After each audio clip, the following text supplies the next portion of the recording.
Why is it so hard to change? Why can't I be different? Why do I feel like giving up every time that I get uncomfortable, every time that I try something else? Why do I feel disencouraged? Why do I just drop the new habits that I actually wanted to implement? Why do I keep sabotaging myself? Have you ever asked yourself one of these questions? If you did, then in today's video, I'm going to explain to you why you feel this way, why it is actually natural to feel this way, and how to overcome these questions and these thoughts, and to how to actually make progress. First of all, it's important for you to realize that this is normal, because our brain is not designed for progress, for change. Our brain is designed for consistency. You know, we tend to follow behavior that has previously worked for us. We learn associations, we learn different habits, and it's more comfortable, it's more easy for us to stay the same. This is called the consistency bias. So we have a narrative about ourselves, we have an identity, a story that we tell ourselves about ourselves, and this is tied to a certain behavior. So let's say you are a rather lazy person, or you would identify yourself as a rather lazy person. You would like to change, but the narrative you've been telling yourself your whole life is that you're a lazy person. And the problem is that how we act is basically evidence of how we imagine ourselves to be. So if you have this identity of being a lazy person, it is extremely difficult for you to implement different behaviors, to implement behaviors of a person who actually gets up, who actually tries to reach their goals, who actually tries to be disciplined. So this narrative that you have of yourself is holding you back. And the problem is that we try to be consistent with that narrative. So whenever you're going to try to act differently, act out a different narrative, act out a different sense of self, there's going to be a mismatch. And this is called the dissonance theory, okay? So basically what happens when we act different than what we imagined ourselves to be, when we try new behaviors, there's a mismatch between what we think we do, or what we think we're going to do, and what we're actually doing. What it does in our brain is, this is associated with discomfort. We don't like this. Our mind basically works like a prediction machine, okay? So we make a prediction about our behavior, and then we act out a different behavior. There's a mismatch, and we feel like we need to resolve this dissonance. And there's two ways that this could go. Either we change our attitude, we change our narrative to match the behavior that we're eliciting right now, or we change our behavior to match the attitude that we had. And usually we go with the second one. So usually we say, okay, I feel uncomfortable, this doesn't feel right. Let me just go back to my old ways so that I match, so that my behaviors match my narrative again, so that I feel at ease again, so that it feels consistent, comfortable. But if you know about this, if you know about the cognitive dissonance theory, if you know about this mismatch, then you can also go the other route. You can change your identity, you can change the narrative to match your new behavior. But this takes a bit longer than the other one. It's easy to just change your behavior to match your narrative again, but it's difficult to build up a new narrative. So what I want you to remember is that whenever you try something new, your brain is going to tell you that you're uncomfortable. Your brain is going to tell you that it's wrong.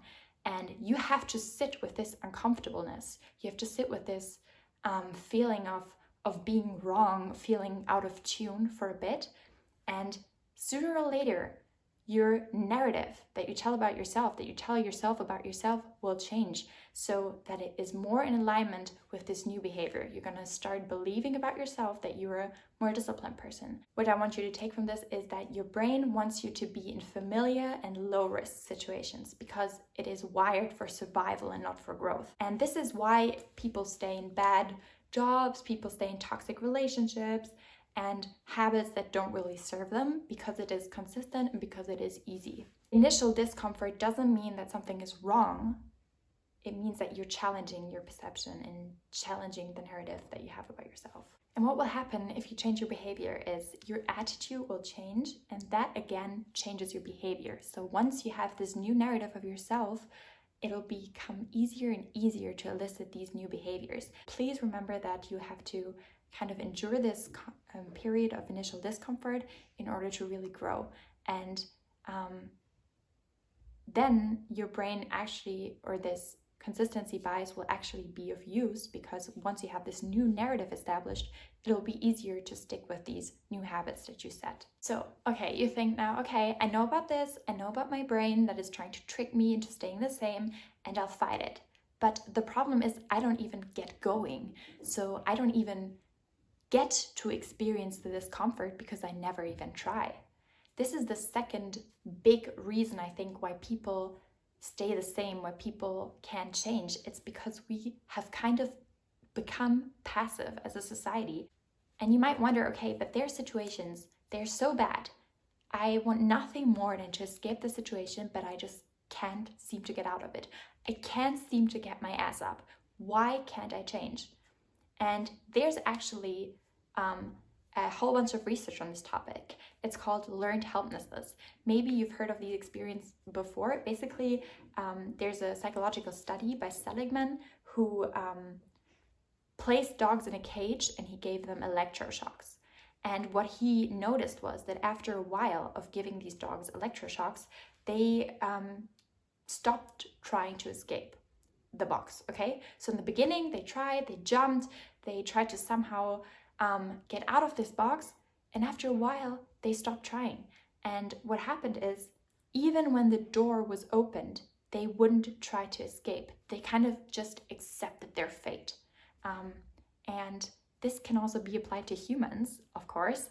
And what it means is that after we experience a period of something happening to us that is uncontrollable, like the electroshocks, say something traumatic happened to you, someone in your life treated you in a very bad way and you couldn't control it. Say you grew up in an abusive environment, or you got bullied or something like that, and you experienced a period where you just couldn't control what was happening to you. What happens is your mind starts to believe that nothing can change. Your mind starts to believe that you can't do anything to escape. Even when there are opportunities right in front of you, like with the dogs, where the door to the box was actually open and he just had to leave it, you don't see them anymore. It's like you're just stuck in this pain and you're stuck in this hurt and you don't see a way out anymore. The problem is, if you don't try to escape, you stay in the box. You stay in that toxic environment. You stay in that bad job that you're getting bullied at or whatever. And this reinforces the initial belief that you had, that you can't change, you know?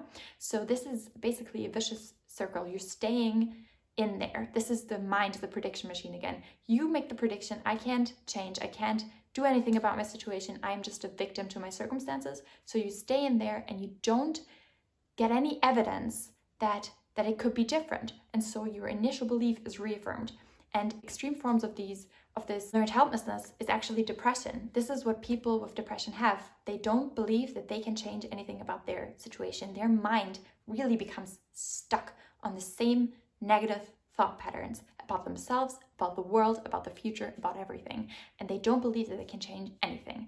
And what antidepressants then actually do is they increase your neuroplasticity, and basically they promote the growth or they promote change in cognition. They promote new thoughts, new beliefs. I'm not going to tell you to believe in yourself, because this doesn't work. If you don't believe in yourself, you don't believe in yourself.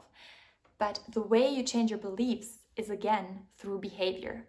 The behavior part comes first. It's the same with the consistency. So you change your behavior. Your mind will tell you, why are you even trying? You can't do anything. You can't do anything anyway. You don't have any power anyway, but you keep trying. You keep trying.